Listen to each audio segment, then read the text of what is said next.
الله حيو الشباب عمي. الله حيو سيمو. الله حيو الورد. الله حيو سيمو. الله حياك حبيبي. طمنوني عنكم، شو الاخبار؟ والله الاخبار معلم كتير رواق، بس انت شو اخبارك؟ ما عاد شفناك، ما عاد جيت على الجامعه. لك والله بعد ما صرت هيك سنه خامسه استنفاذ وعملوا لي تمثال على باب الجامعه، فما عاد لقيتها حلوه يعني انه اجي كل يوم، مو حلوه بحقي. عرفت شلون؟ بس اليوم كنت مشتاق لكم، قلت لاجي شق عليكم. الله حيو بالسيم، والله من يومك كبير. مالتوا لي مين هالقطه القاعده هني؟ اخ يا ابو السيم، لك هي سنفوره جديده عنا بالجامعه، بس شي نفسيه وشايفه حالها معلم. ايه مناخيرها حيدقوا بالسما يا رجل. ايه ما حدا حكى معها وطلع له معها. من يومكم جحاش وما بتعرفوا تتعاملوا مع الجنس اللطيف. لك اسكت، صاحبك ابو عمير راح لعنده يطبقوا مسحت فيه الاراضي. يعني على اساس انت اضبط مني؟ ما انت اكلت نفس الكم اللي اكلته. كمان انت عملت فيك هيك. طيب بتشارطوا انه فيني اروح هلا لعندها واخذ رقمها؟ لا مستحيل، ما حتزبط معها. لك 5 سنين خبره، 5 سنين خبره. طلع انت وياه وتعلم التطبيق، يا قديش منك له. روح شوف شلون بده يتبهدل.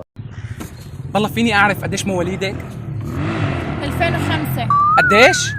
2005. ليكون ما عاجبك؟ لك لا مبلا عاجبني، بس قايله لاهلك انك هون. لك يقطع عمرك، قوم انقلع من هون. خلص طولي بالك، شبك؟ ما عرفتيني؟ لا. معقول مالك حاسه فيني؟ هو بلشنا هلا بيقول لي بدي اخطبك وبدي اتزوجك وما بعرف شو. لك شو عم تحكي انت؟ ولك انا بكرهك وبكره الارض اللي بتمشي عليها، لك انا وقت بشوفك هيك بتنكره زي مدري شو بيصير لي، بتكهرب. شو يعني؟ ما فهمت. يعني انا جاي صارحك. يعني انت بتحبني؟ هلا شوفي، الحب مشاعر والكره كمان مشاعر، وانا جاي صارحك قديش بكرهك. انت مجنون شي؟ لك انا جنيت من يوم اللي كرهتك. بتعرفي انه انا كل يوم بالليل بحضر ثيابي وبكويهم وبخ عليهم هالعطر وبقول بكره بدي انزل على الكليه، هيك اكرهها من بعيد لبعيد. شو؟ لك ايه، شوفي اذا في حدا بيكرهك غيري انا ببعد عنك فورا. ها لك انت شو عم تحكي؟ يا عمي انا هيك بخي شرقي، ما بحب حدا يكرهك غيري. لك العمى ما اوقحك، قوم انقلع من هون احسن ما اضربك بالشنطه على خلقتك. لك يسعد الله، بلشت تكرهني يا ناس، بلشت تكرهني يا عالم. ليك انا اليوم مريضه وماني فاضي لهالعلاق الفاضي، تمام؟ مريضه؟ لك روحي ان شاء الله يبعث لك هيك داء ماله دواء. لك ان شاء الله انت ورايحه على البيت هيك بتجيكي سكته قلبيه ما بتقومي منها. قولي امين. لك عم تدعي علي؟ إيه لكن كيف بدي اثبت لك اني بكرهك بصدق؟ احترم حالك. لا لك والله تعبت، لك والله تعبت وانا اكرهك من طرف واحد. ايه ما بدك تكرهيني هيك ونصير نكره بعض؟ لك ما بعرفك اصلا لاكرهك. ايه قولي انك بتكرهي حدا غيري، يلا قوليها. لك ما بكره حدا. طب يا بنت الناس، انا والله مو مثل باقي الشباب.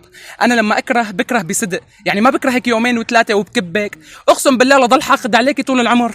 لك شو هالاسلوب المقرف هذا؟ انت ما بتعرف قديش في شباب بحبوني. خود بقى، بلشت هلا بدها تبيض علينا وتقلي والله شو، من يومين تقدموا لي دكتورين بيكرهوني كثير وبابي رفضهم، واولت امبارح تقدم لي ضابط طيار وبابي رفضه، مع انه بيكرهني من كل قلبه. مو هيك بدك قوليها. مستحيل انت. شبك لك بتعرفي قيس وليلى؟ ايه بعرفه، لا تقلي صرت مثله. لك مثله وبس. اسمعي هالقصيدة اللي كاتب لك اياها، بس اسمعيها. قصيدة الي؟ لك ايه الك، القصيدة بعنوان بس شو كان الاسم؟ ايفانا. القصيدة بعنوان بكرهك ايفانا. ما بعرف اذا فيني بلش من شعرك هالمكنفش، هدي علي هدي ولما بتمرقي من حدي، وريحة باطك لمحردي، والله ذوقك هالشرشوح خلاني سوح ونوح. بكرهك افنتيتي الشاعر وسيم جزع. لك يقطع عمرك على هالشعر. لك والله اني بكرهك، لك ان شاء الله بقبرك. قولي امين. يلا معقول لهالدرجه انا مكروهه ومحاسه على حالي؟ طيب ليك انا هلا عندي محاضره، تمام؟ خلصتها وبرجع لك، اوعك تتحرك من هون، في كثير شغلات بدي افهمها منك. والله بفكر، يعني انا عندي شغل. حباب امانه، اعطيني رقمك وبدق لك انا. طب اوكي سجلي عندك. طيب 0900 0932 والباقي بعدين. عم بمزح معك. 0933 52 47. طيب ماشي. اوكي علميلي لان انا ما برد على ارقام غريبه. طيب اوكي باي. باي. شو شغلتها فاضيه استويت. الله حياك يا ابو السيم. لك بموت عليكي، قال بكرهك، قال لك دخيل الله على هالجمال.